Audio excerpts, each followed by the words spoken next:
And with me this morning to talk about this and how the youth are going to be involved in this digital future, or need to be involved in this digital future for us as a country, is two gentlemen from ADMI, that is Africa Digital Media Institute. Karibuni sana. Thank you. And we have Wilfred and Peter Wirago, who's the principal at the school. Kindly introduce yourself and tell us what exactly ADMI does. Good morning, viewers. It's great to be here. Thank you, Mikari, for having us. My name is Peter Wirago. I'm the principal at the Institute, ADMI, Africa Digital Media Institute. Yes. And at ADMI, we train the young creatives to make a difference in this world, both in the music, animation, in software, and many other areas. I think my colleague will speak more of it. Yeah. All right, Wilfred. My name is Wilfred Kiyomi. I'm the founding director of Africa Digital Media Institute. As Peter says, we train the young people in the creative industry as well as the technology industry. Okay, interesting. When you look at the space we're in right now, was it intentional to target the youth because of the changes that are about to happen in the coming future? Well, I mean, the youth are the people that we should be able to shape, to make changes in future. Yeah. So at that age, that's the best time to mold them and also guide them in the right way. Okay. Yeah. And looking at the school in particular, what is it that is doing totally different from other institutes that are helping the young ones to achieve this particular dream for us as a country and the future that is yet to come? At ADMI, the approach is very different. Okay. We want to give the youth the real world of work experience when they're still learning. So apart from going through the classes, we make sure that the people who are teaching our students are the industry practitioners. And also, within the course of their learning, we make sure that they get full experience of what happens in the world of work. So they are not only learning what they need to know, but also experiencing what they will experience when they go out, interacting with the industry, because the people training them are also the industry practitioners. The beauty with it is that we don't teach what used to happen, we are teaching what is currently happening and what will be happening. Wow. So at ADMI, we want to make a difference by preparing the youth to be ready on day one of hitting the market. Great.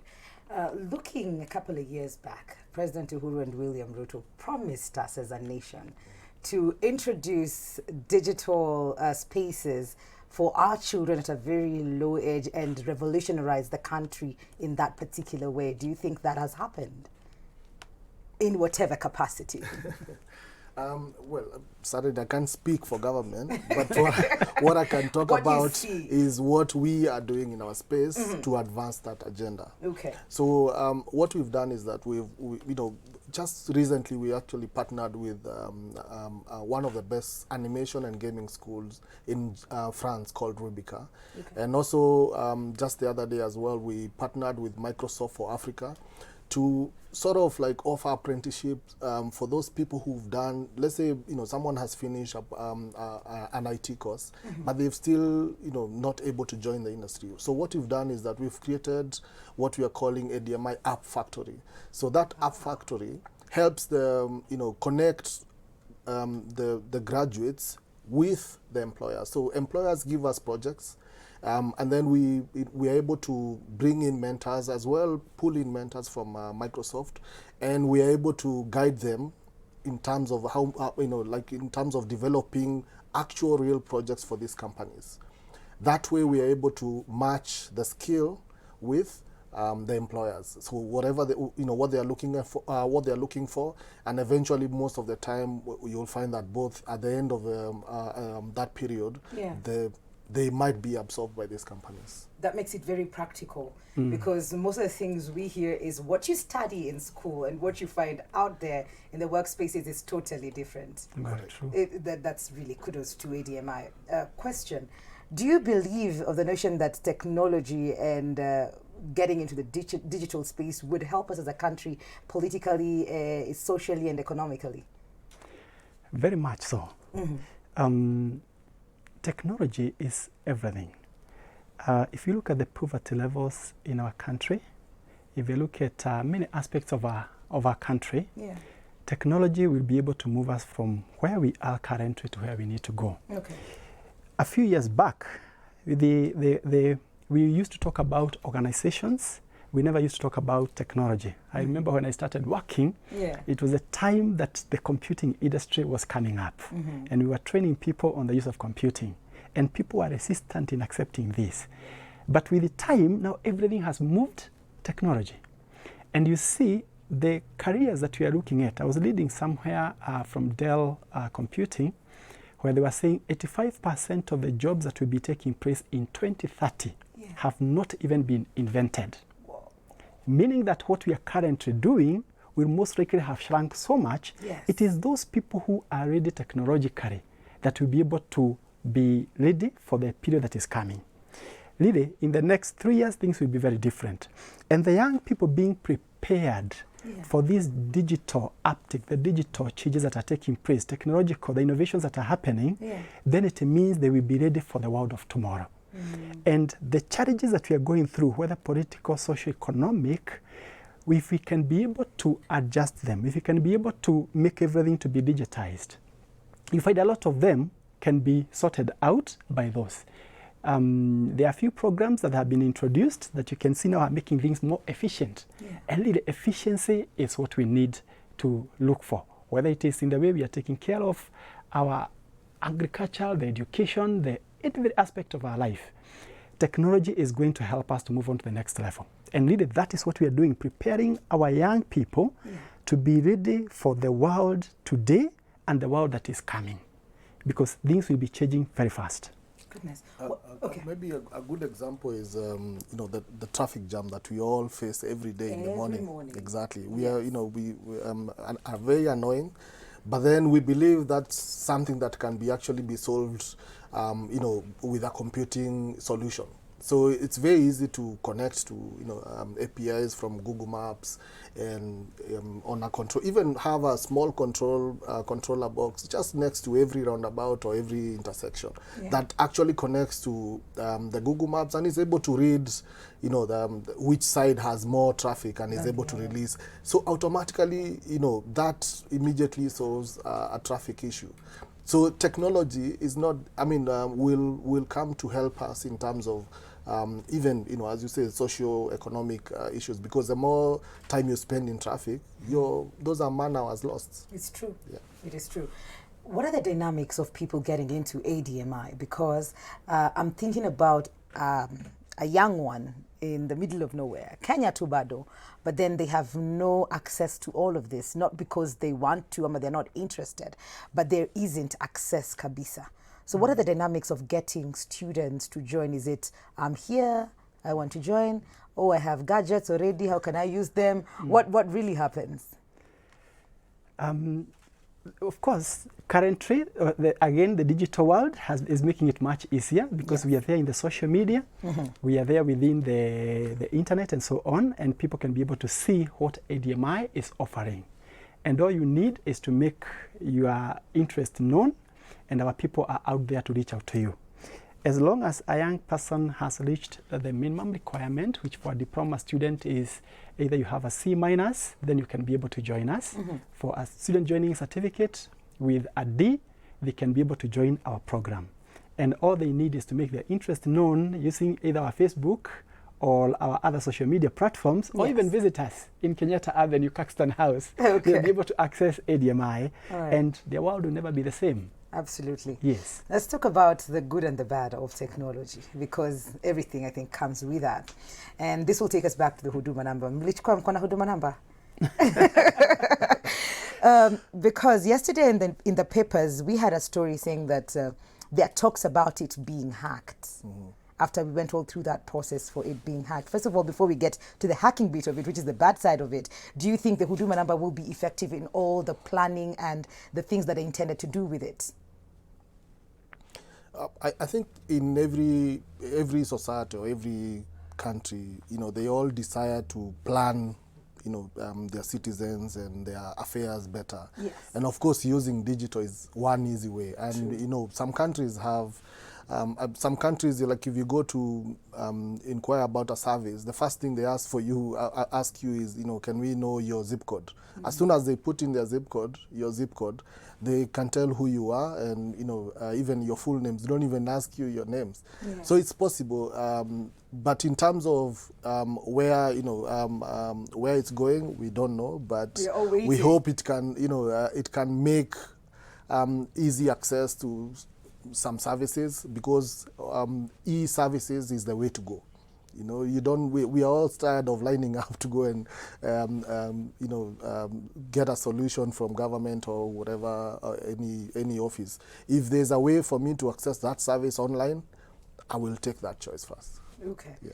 What about the hacking bit of it, where we are all suspicious that probably, it's actually in the newspapers that there is a suspicion that probably it is hacked or could be hacked, that it is not foolproof.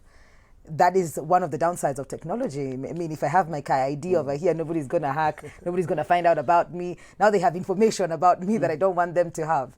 So is that something that when you're having the students in your school, that you have to teach them some of those things, the do's, the don'ts of technology, and the limits to which they can use it for good? It's very important. We do train our students on how to protect themselves, because with technology, of course, it means that there's a bigger risk. Yes. Whatever you say, technology does not forget. Yes. And we tell them to be very careful what you put on the internet, because tomorrow you'll be a different person. The moment you want to go to a different place or take up a different responsibility, the first thing people do is to check you out on the internet. And therefore, true. Everything that you put there should be very carefully thought through. You don't just put everything about yourself.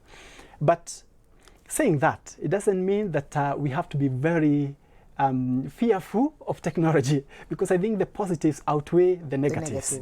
So I think we have to move on. Let's not be held back by the risks. We have to be very careful. We have to be cautious as a country, and as individuals, and even as students, by whatever we are doing. But then we remember that this is where the future lies. It's true. Yes, somebody has said that the future that we are getting into will be either controlled by the big data, by the technology that will be changing, the connectivity that is happening, of which we are all involved in it, and of course, the changes that are taking place, this cryptocurrency world. Yes, it's something that we cannot ignore, and therefore being prepared for it. It means that we are aware, yes, there are some dangers that we must be a bit careful. People will be trying to access.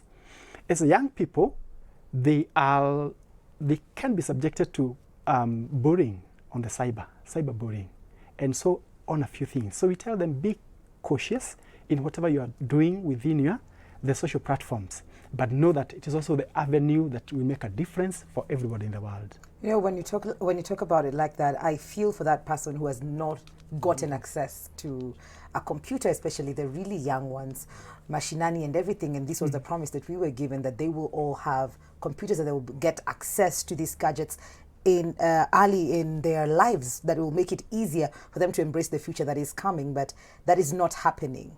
The schools that are not getting that, and maybe as ADMI will see what to do about that, and maybe adopt a school in the middle of nowhere and just help them grasp onto what the future is about to be. Maybe I can mention one thing that we are doing as ADMI, a small contribution to what is happening in our country. Yes. We have started a program called Digify. Digify. Yes, where we feel we need to connect with the small and medium enterprises, people out there who have excellent business ideas and businesses that they are running, but they don't know how to put it out to the rest of the public. And therefore, our students who are very competent in graphic design, in web development, in such, they are coming to your business and seeking your permission that they can be able to put you out there in the market. Oh, wow. They'll take your photos, they'll take a video of your business, they'll even develop for you a website if need be, if you don't have one, and you are able to see yourself out there.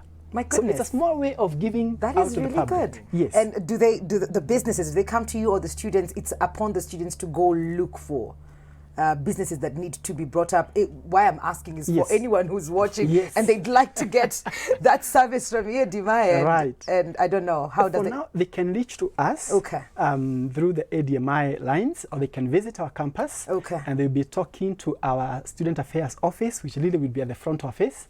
And they can be directed. Once they give their details, Yes. we will. And the students don't do that on their own. They are guided by our industry practitioners who are also our teachers. They can guide the students to make sure that whatever they do, it will be making a difference for your business. Absolutely. Totally love that. We're taking a very short commercial break. We'll be right back. Cindy. Thank you. But if you're out there and you have a business that you do not know how to put it out to the world, then you've gotten the contacts. We'll repeat that contact again when we come back. But keep it right here. This is Full Circle, and I am Wikali.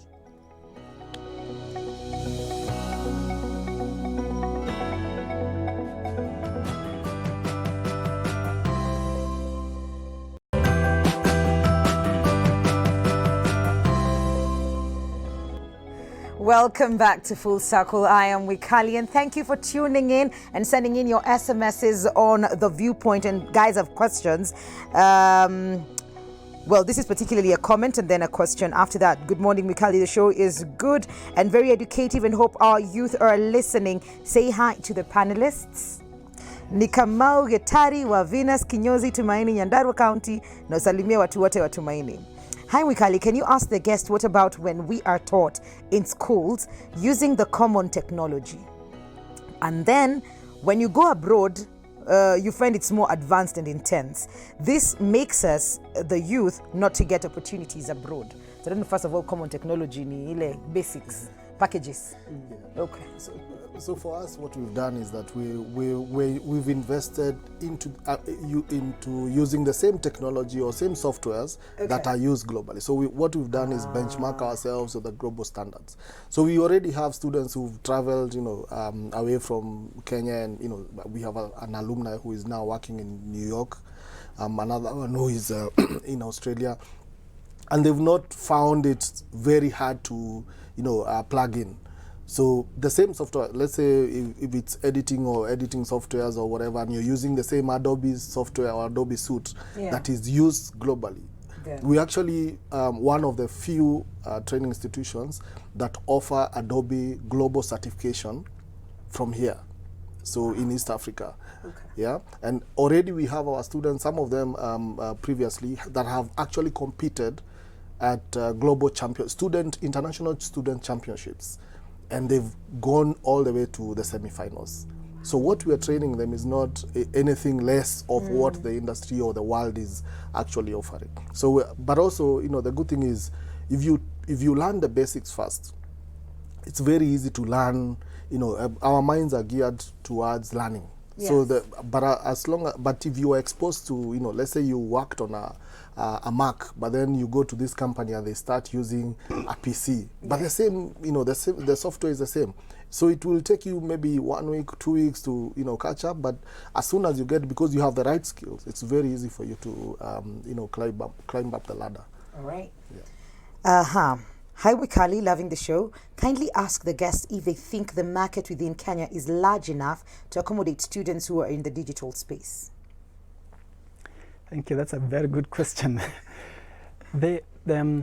Our market has basically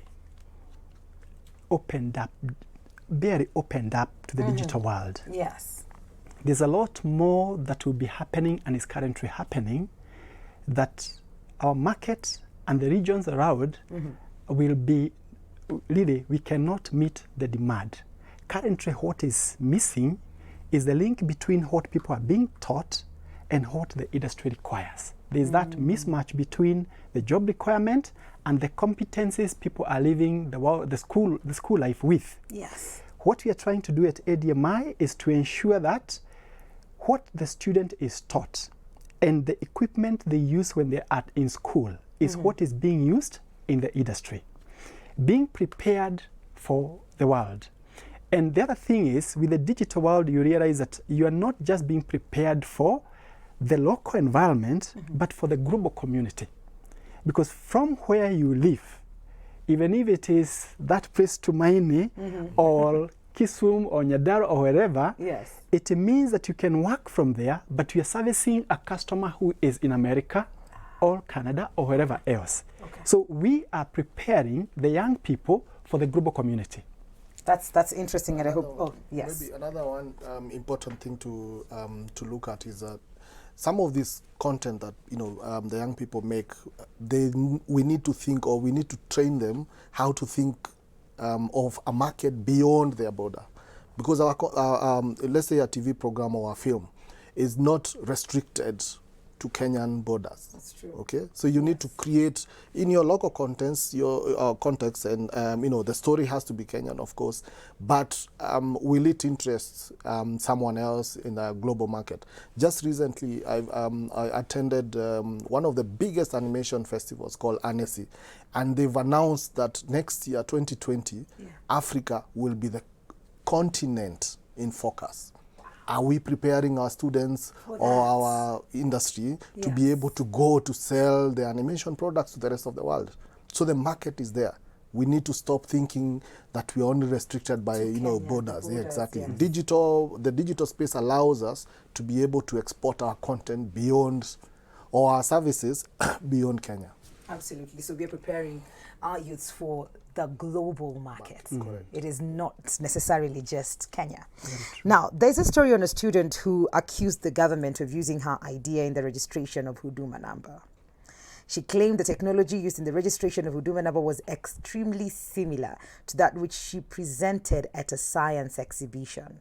How do you believe students can protect the ideas they come up with, the softwares they come up with, the apps they create? Is it something that you do to help them know in yako, and these are the ways to go around it? Copyright, I don't know what happens in the digital space in that way, but maybe you can enlighten us. Is it something that can be done to make sure that these young ones do not give up because they create and those ideas are taken from them because probably they can't fund it? Very true. The world of patenting, copywriting, and such is still not very well known within our market. The laws that govern that may also not be very well established. You realize that most of the patenting in the technology world is, I was reading somewhere, 75% of most of the patents within the technology world is either by US or Chinese organizations. And what we need to do from an institution point of view, and really as a country, is where we are very supportive of the young people, that whenever they come up with a certain invention or a creative idea, we help them through the process. That will be very healthy because there will be our young people coming up with a lot of innovations. But what do? Now helping them to be able to protect their work and bringing it to the light for it to be known. Because once you have brought it to the light, then it is hard for somebody else to take it up and say, it was mine. That, I think, will be one of the ways in which we can help our people. I don't know whether... Just come out with it. Yes. But then again, sometimes you do not know that it's going to be a big thing. It's just your small thing somewhere, and you think, acha nieke tu, it's just a small science exhibition. Let me just showcase it here. But then somebody else is looking at it and saying this is a solution to a problem that is existing elsewhere. So pushing them to come out. We can't be shy about it. I think you have to shout about what you've come up with. The rest of the world, every small thing you find, they're rushing to patent it. Because you never know. Tomorrow, a big guy might be coming, they want to buy that. If you have not patented it, they'll just pick it. But if it is properly patented, then you find that you will be able to get the rights and the revenues associated with that. And that drops into my next question, because that right there is a challenge in some of the technological advancements that we're trying to make as a country. And maybe you can share with us some other technological challenges that are there in the digital space right here in our country. Well, first, in our country, of course, data is still expensive. And a lot of young people, across the world are still not able to access internet as much as they wish, because if you even now, if you wanted to reach, the young people, they probably have this habit of switching on the data for a few minutes and switching off. So sometimes it's a challenge, and if you have a solution that is internet-based, then that will be, one of the difficulty of, reaching your customer or your end user. So that's one of the challenges. The other challenge is also the skills that we are training, or the institutions are training. Do they match with what the employers are looking for? Yeah. And I think every employer will admit that they are also tired of training and retraining, graduates. So if they can get someone who is closer to what they require, they will be easily, it's easier for them to take up that graduate and employ them. Okay. So the skill mismatch, some of the issues like data not being affordable. And of course, a few years back, I think computers were zero rated. Nowadays, they're back to the same rate they were, so they are no longer zero rated. So a lot young people who could access that equipment or gadgets are still not able to access that yet. Okay, great. Yeah. What conversation I've had here today is that this is where we need to be. ADMI is where we need to be. We need to be, that is true. To move on and advance, to be able to embrace what the future holds for us, because you're saying like in 3 years things will have changed, and I hope you guys have enough space. They're already changing. So I hope you guys have space, enough space. Thank you so much for coming on to the show this morning. And guys, I hope you have learned, like one of our listeners said, you need to be able to learn and adjust. So I hope you guys are doing that. This has been The Viewpoint Full Circle, and I am Wikali. We'll be right back.